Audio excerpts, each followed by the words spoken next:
not necessarily tribal or regional.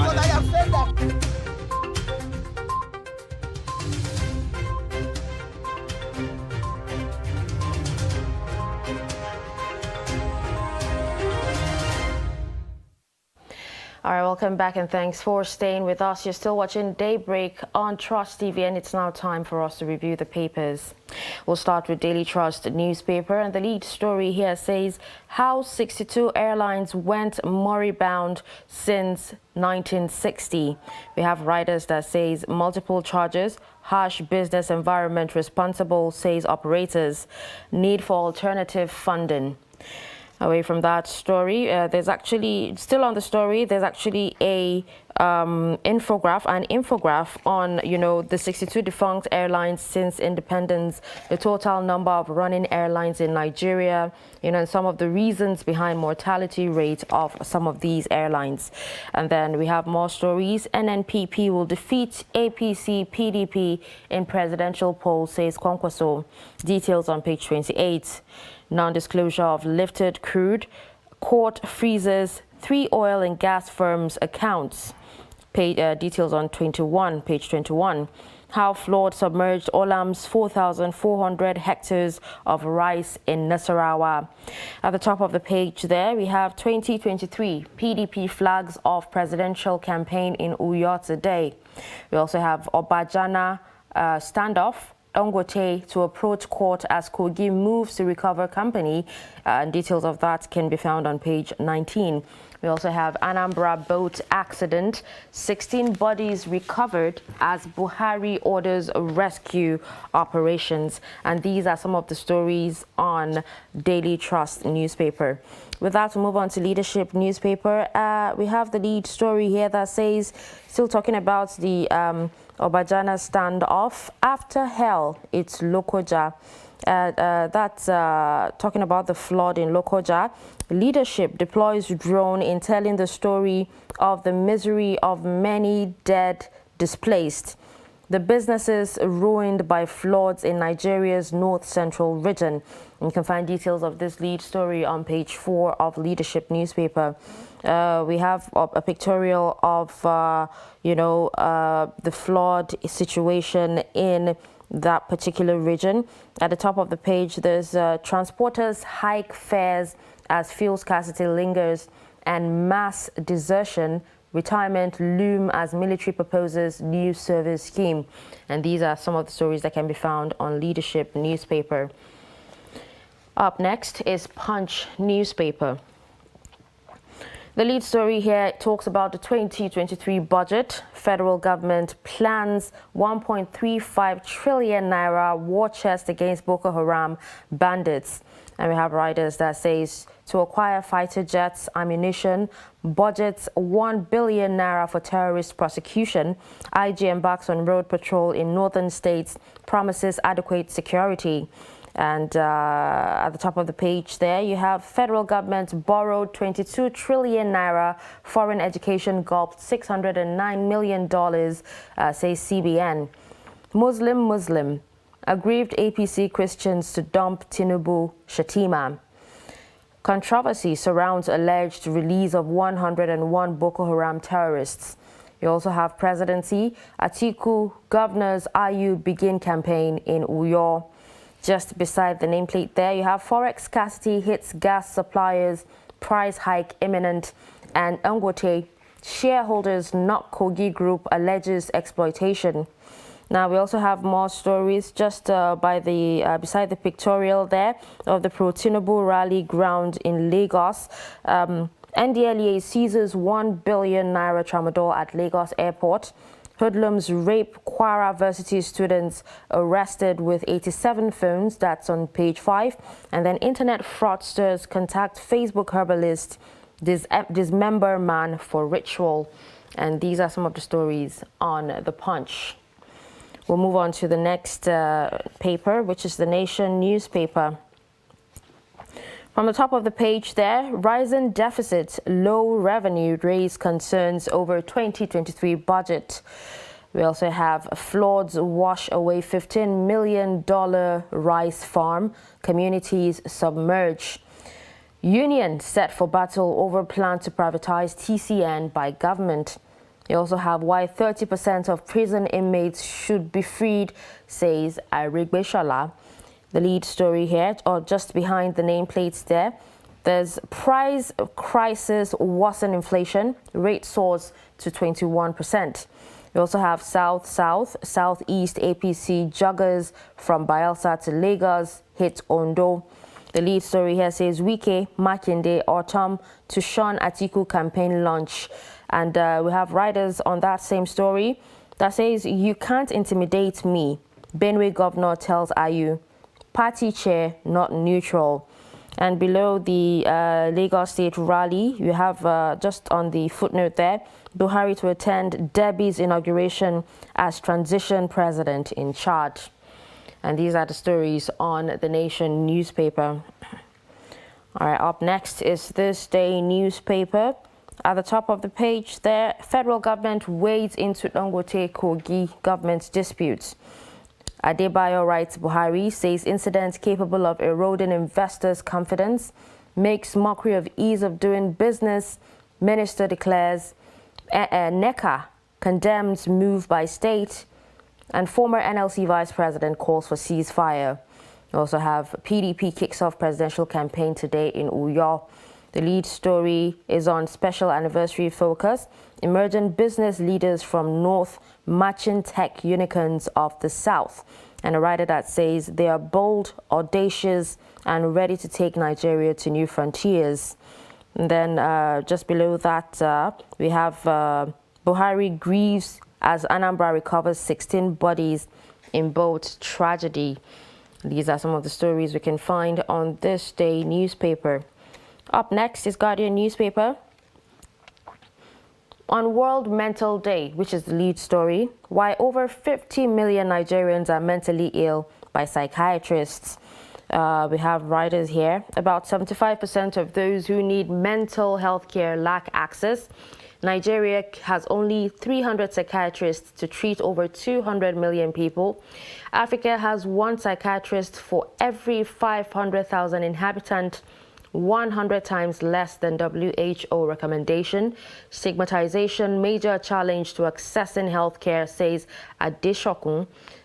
Jehovah's Witness marks Global Mental Health Day, and WHO rolls out measures to reverse suicide, mental health crisis in Africa. From top of the page there, we have subscribers kick as telecom operators slammed tariff hike on data services. UK tasks federal government on economic policies, retention of foreign investment. CBN's lending to commercial banks decline by 350 billion naira. And we also have federal state house agencies idle as ministries take over projects. Below the page there, we have Dogara Lowell in talks with Muslim political leaders to stop APC single faith ticket. And we have Tom Polo's outfit uncovers new oil theft spots, CDS carry vow full investigation. All right, these are some of the stories on the Guardian newspaper, and we'll take the final newspaper, which is BusinessDay. BusinessDay here, the big story talks about CBN's CRR hike to mop banks' liquidity by extra 1.6 trillion naira. We also have OVH Energy Management, real reason behind NNPC's acquisition. Details of cost funding source withheld despite transparency claims. And we have Japa Wave, festive season seen boosting remittances. And the final story we have on front page of BusinessDay is Forex market in perfect storm. Naira may hit 750 naira per dollar, says Rewani. And these are some of the stories on the front page of the national dailies this morning. And to analyze some of these stories in the studio with us this morning, we have Mukhtar Suleiman, his public affairs analyst. Good morning, and thank you so much for joining us. Good morning. Thank you so much for having me. All right, so let's begin with the lead story on Daily Trust newspaper that talks about, Nigeria's assets and how 62 airlines went moribund since 1960. We have writers that says multiple charges, harsh business environments responsible, and right now we have 62 defunct airlines since independence. What is your thought on this? And, you know, how much do you think that these particular airlines that are actually not working right now would have actually helped the economy? I think how it would have helped the economy is in terms of, it depends on the purchasing power of the citizens. A friend of mine that currently lives in the US was telling me that if you go to the airport, for example, you go to Vegas airport or you go to JFK, the amount of flights that are leaving, it's almost like going to a car park. The way buses are moving in and out every single minute. Like there might be at the very least 20 flights leaving one state to another state every single time. Part of what I think has led to defunct airlines is the fact that before 2020, so to speak, flights were seen as an elitist thing. Anybody who goes to take flight, despite how cheap it was then, anybody who goes to the airport to fly from, say, point A to point B was seen like, oh, this is an elitist thing. But now it's like everybody, every day. The other day, I was on the flight to Kano, and there was a woman on the plane that says she's a market woman who just came and she's going to Kano to buy things and go back to Abuja. But you could never, it was, that was rare to see before. Like before, you said, well, they were very regard, their fancy cap and everything. It was that, but purchasing power was low. People, I think the way the marketing of airlines as at that time, beyond the harsh environment and the policies that have actually led to these airlines falling, the branding of the way airlines were was also not very good. It was not a nice thing. The reason why people haven't trooping in their numbers to the airport now is because of the insecurity on the road. As most people are squeezing themselves to. Now people are saying that there's nothing to flying. Maybe we can just continue this culture. But I really hope, because a lot of businesses are folding because of the poor economic policies that we're making in this country, unnecessary taxation. We just wake up one morning, we feel like we need to tax this person. It's really, really not good, because you could actually see that playing out with Dangote currently. You could see that playing out with Dangote currently, the fight between Dangote and the Kogi state government over tax remittances and the legality of how Vagina was purchased. So I think we cannot keep having a government who just wakes up in the morning and acts on impulses. Well, some of the other reasons, you know, why the reasons for these moribund airlines is skyrocketing cost of Jet A1 fuel. Yes. We also have exchange rate, multiple taxation, like you said, you know, you just wake up and decide to tax. And then lack of corporate governance. These are some of the factors they say responsible, you know, behind the mortality rate of these airlines. I'm hoping that as we go forward, like next government, this is my advice for most of them, is beyond, like, let's not just appoint people because they were loyal during campaign. I beg. Maybe if I speak pidgin English, I will pass. because it's sad. Like I'm looking at the last 7 years plus now, and our economic policy has been borrow again, borrow more. Fine. I mean, the president recently just presented the next year's budget, and it's sad. No, honestly, I think we should really, really do more to put people in positions who understand the solutions to the problem.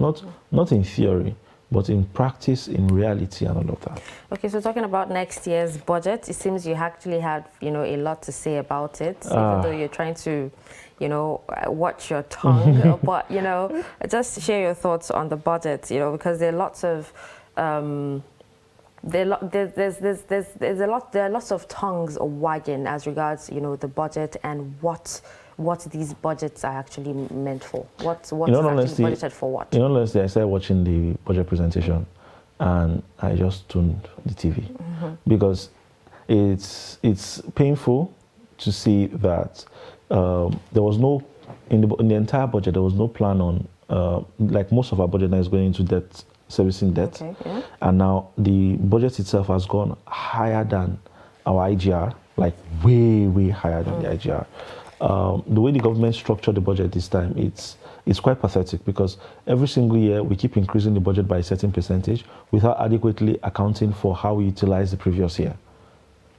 Okay. So it's, I really was disappointed, so I didn't really pay attention to it. I just moved on, honestly. So are you saying that it didn't focus on the most important sectors or important things? Not that it didn't focus on the most important things. I think it did. But the problem it's not just the what now. It's the how the money will be utilized in such a way that we can actually we can get most of these monies back. Because if the government is not going to make... I've seen that the Nigerian government seems to be very interested in business, despite the fact that government should have no business in business. But if you're going to be interested in business, then you have to make policies that ensures that the businesses thrive. Not that if you selected few are just going to keep pocketing profits in their pocket because they were able to facilitate some people to actually get some contracts.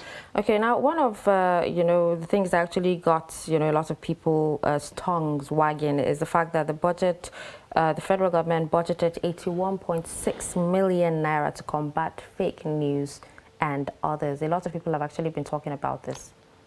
I don't know what when I saw that, I don't know what they mean by putting $1.6 million to combat fake news. But it's the thing is, I think it's the regular culture of seeing that everything is over budgeted. Ambiguous nonsense comes into the budget, and we just take it hook, line, and sinker. And I don't know how much thought and how much work went into that thing before whoever advised the president to stand in front of a podium and present that thing, in all honesty.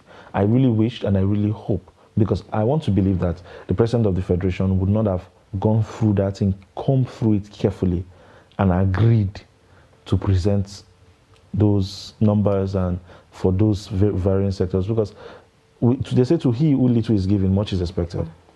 From last year's budget, what did we do? What's the budget performance? What did we do on the budget performance? The Punch actually carried the lead story on the 2023 budget. The federal government is planning 1.35 trillion naira war chest against Boko Haram and bandits. What have we done with the previous one? The previous one, 1.3 trillion. Yes, some people will argue that, the United States, for example, the entirety of our budget is just their military budget. Like the entirety of our Nigerian budget and more is just military budget alone. I agree, but you can actually see it working. Not that we are budgeting 1.3 trillion for combating Boko Haram, and then they tell us to buy a drone, and then it's that drone that people use at weddings. Because that was the last time we heard that they bought a drone, and we saw that thing. I was like, how do you use this for surveillance of a terrorist group? Some things we need to actually check. We really need to reflect as a country and understand that we cannot continue this way. I'm hoping, because this budget now is I'm hoping that it doesn't get embezzled before this government leaves office. That's my hope. I'm hoping that the next government meets significant amount and they are wise enough to know how to use it appropriately. All right, now let's talk about the Vagina Standoff, still on Daily Trust newspaper. Dangote to approach court as Kogi moves to recover company. Do you think the Kogi state government is actually focusing on the wrong thing, considering, the state in which Lokoja is in right now, with the flooding and everything? I think this is just a distraction from what is actually the most pertinent thing, because I don't see any reason why. Well, I don't understand the whole. I've read the stories, I've read analysts' perspective. One, they couldn't have shut down that building without a court order. You can't just bring in vigilante people led by a government official to shut down a plant of one of the biggest companies in Africa, if I may say. I don't think Dangote would have been very stupid to not have done his due diligence properly when they acquired Obajana. Even if they didn't at the beginning, I'm sure that over the years they should have combed themselves properly. Whatever the reason is, I'm sure that we don't know. Me and you sitting down here, we don't know what the reason is, what has been the issues, because it felt very, how do I put this? It felt very personal. No, not personal per se. It felt very. It felt like a knee-jerk reaction, because usually whenever things like this are coming, Dangote would have seen it coming. He's a businessman. He should have heard about it. It just felt like something. You know what? Let's start with Dangote tomorrow morning. Do something. Find something. And then that came up.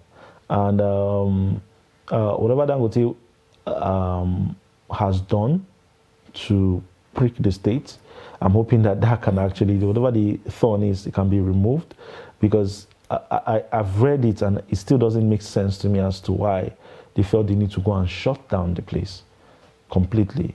Dangote is the highest the business in the country with the highest tax, pays the highest tax to the federal government, actually, more than all of our banks combined in this country.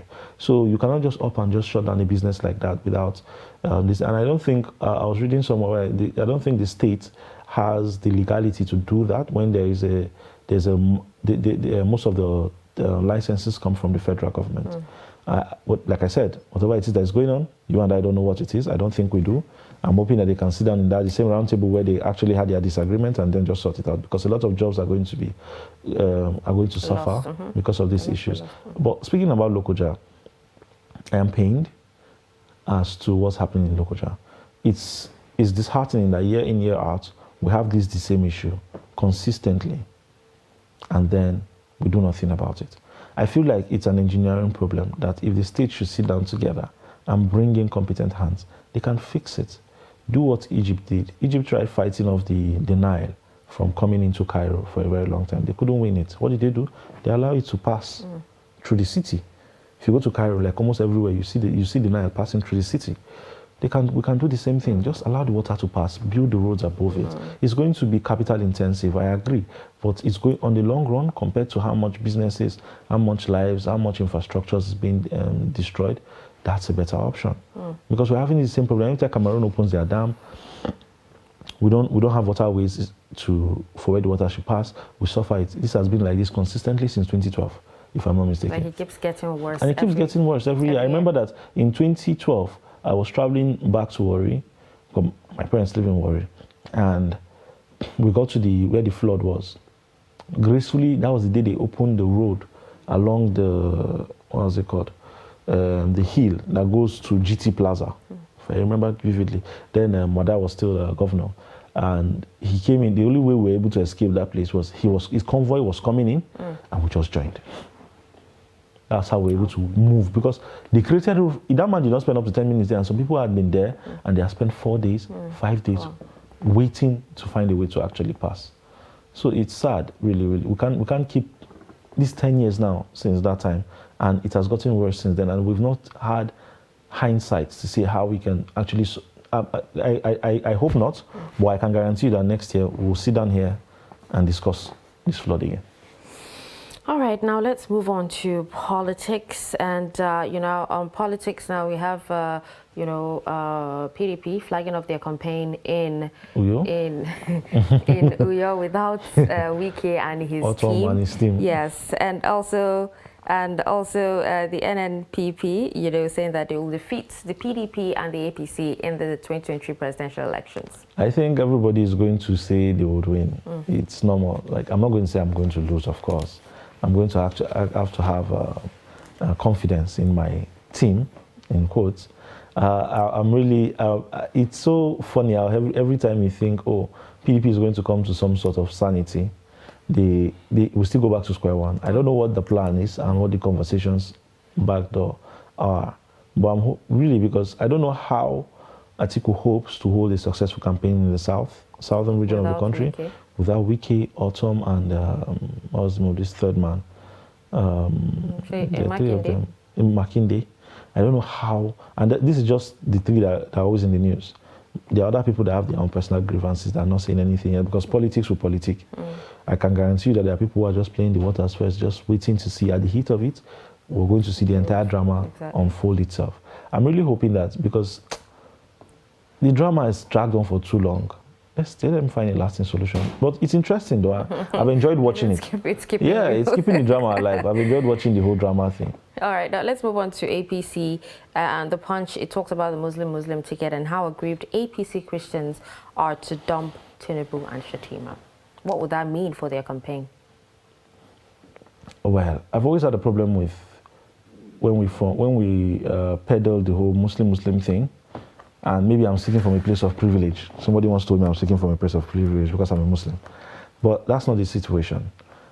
Look at the content of this. I can't speak to the countenance of APC and its people, and I'm not a card-carrying member of the party. But I don't think that in the interest of unity, it doesn't make sense to do that. But in the interest of winning, because that's another thing we need to look at. We have to be realistic. Politics is a calculative game. It's a calculated game.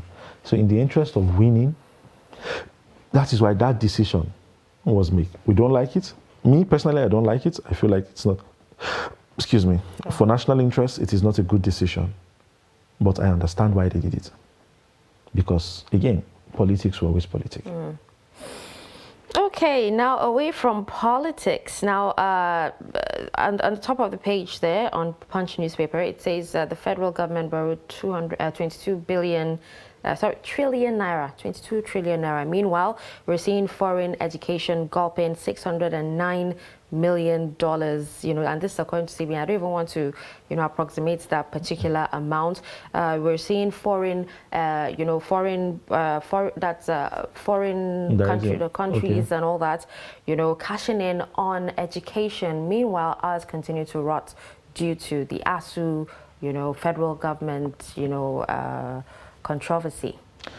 Even beyond even foreign education, even cashing out, even the private universities currently, I think it has become so much that now the entire structure of most private universities now is becoming really, really, for lack of better terminology, they're becoming very gutsy in terms of their approach, how they treat admissions and the rest of it. The ASU strike has lingered for too long. This is still not the longest ASU strike we've had. The longest was in 2020. Well, it's quite long. The reason it's long is because of, unlike 2020, we're in lockdown. We aren't. But the longest has been 2020, which lasted for 9 months and some days. I don't know how they intend to do this, but the point is, if we're looking at the argument of that this is a democratic country, I understand that the government might be, not certain, weaponizing the judicial system. I do not want to undermine the efforts of our judicial system. But the government has taken it to a competent court of jurisdiction. And the competent court of jurisdiction has said, resume. You want to fight it, but obey the court. You cannot say you want to kill a monster by becoming the monster you're trying to kill. You have to do better. And that's how the system works. We cannot point fingers at the government and say the government has always found a way to default in court orders, and then we will do the same thing. I feel sad, and I sympathize with the lecturers. Honestly, I do, I genuinely do. But it's democracy, and this is how it works. I think they should resume and continue their struggle as it goes. I don't know how they want to do it because it's so obvious that this strike approach will not work. It's very obvious. Even as it is, reports actually have it that Chris Ngige is trying to deregister ASU as a trade union, and so hence the creation of CONWA. That's the breakaway faction. So, but CONWA, how is that supposed to actually solve the whole situation? I think there's a double standard to how CONWA people. I saw an interview with their president on channels where he was asked, like how you're laughing already. He was asked, okay, since they broke out of ASU, if Goya government should pay ASU the money, that means they're not going to get. Like, no, you're going to get benefit. You're also going to get benefit about that. But it's so funny. It's so funny how they are pitting themselves against each other. They're allowing themselves to be pit against each other without having a united front. But I know that rumor has been on that Labour and Productivity Minister is trying to deregister the ASU. But even if they eventually do, it is still the same people that will go into the corner. We used to say that they will not carry the same attitude into that the same. Okay. You cannot change a leopard does not change its spot. And you cannot change a wolf by wearing the sheep cloth. So even if you move it and rebrand it into another name, you are moving the same set of people into the same structure. The only thing they can say now is that there is no MOU anymore. The MOU was with ASU no longer exists. So no MOU from 2009 anymore. Agreed. But now we have to fight new MOU. They'll start that one again. That will be the new fight again. I think Chris is, the minister is going to make things very, very difficult for whoever it is that is going to come and take their position. They don't need to bring in their personal emotions into this. You see the countenance of the Minister of Education. It is disheartening. He has walked out twice on these meetings. The last interview he did with Sheon Wokim on Politics Today, it's one of the most drab interviews I've ever watched on Politics Today. It wasn't, he just answered questions because he felt obligated to. And he didn't even answer them in detail. So we need to, I think the both of them need to sit together. Adam was a very vocal man. Was a very vocal ASU man before he became a minister. So you can imagine how that would feel when the same one of us that we thought, oh, since he has gotten it, he's going to find a way to ensure that our grievances are addressed, is the one treating us this way. I still believe that some of the demands ASU is making is ambitious, but some of them aren't. Most of them aren't. Increase their salary. It's not fair. And the day one of my lecturers told me how much he gets on a monthly salary. Honestly, if you pay me that, I will not work for you. But they've I'd rather actually stay not even unemployed. finished sorting out, that of the teachers, in their respective states. And it's just, and it looks like they don't care. It looks like nobody's losing a night's sleep over these issues. Everybody is just coming, they become, and that's the most painful part. For us to encourage patriotism from Nigerians, the country needs to give us something to be patriotic about. I need to feel like the country actually cares about me, for me to care about it Very deeply. important. So if I see government officials who don't feel like they're losing a night's sleep over the things that are actually troubling me as an average citizen, then I feel they need to want to japa.